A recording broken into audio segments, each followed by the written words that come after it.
एक बार की बात है, घने जंगल के किनारे एक अकेला गीदड़ रहता था।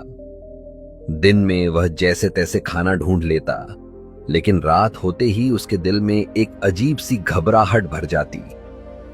हर रात हवा चलती, पेड़ की टहनियां हिलती और दूर कहीं से एक डरावनी आवाज गूंजती, ढम ढम ढम।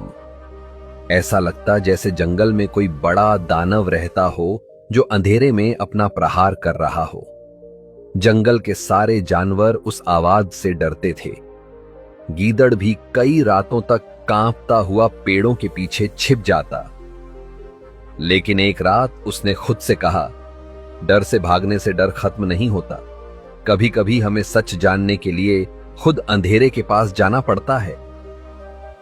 इतना कहकर उसने हिम्मत जुटाई और आवाज की दिशा में चल पड़ा। जैसे जैसे वह आगे बढ़ता, आवाज और भी तेज होती, ढम ढम ढम। गीदड़ का दिल तेज धड़क रहा था। उसके कदम कभी रुकते, कभी आगे बढ़ते, लेकिन वह चल रहा था, क्योंकि इस बार वह डर से जीतना चाहता था। आखिर वह उस जगह पहुंच गया जहां आवाज सबसे ज्यादा आ रही थी। उसने देखा, एक बड़े पेड़ के नीचे एक पुराना ढोल पड़ा था। हवा में हिलती टहनियां ढोल पर गिरती थीं और वही डरावनी आवाज बनती थी। गीदड़ कुछ पल तक हैरान खड़ा रहा, फिर धीरे से मुस्कुराया और बोला, तो ये है वो राक्षस जिससे मैं इतने दिनों से डर रहा था। अब उसने ढोल के पीछे झांका। अंदर से सूखे भोजन के टुकड़े मिले जो शायद सैनिक पहले छोड़ गए थे। उसने पेट भरकर खाया और चलते चलते आसमान की ओर देखकर बोला, डर हमेशा चीजों को असलियत से बड़ा दिखाता है।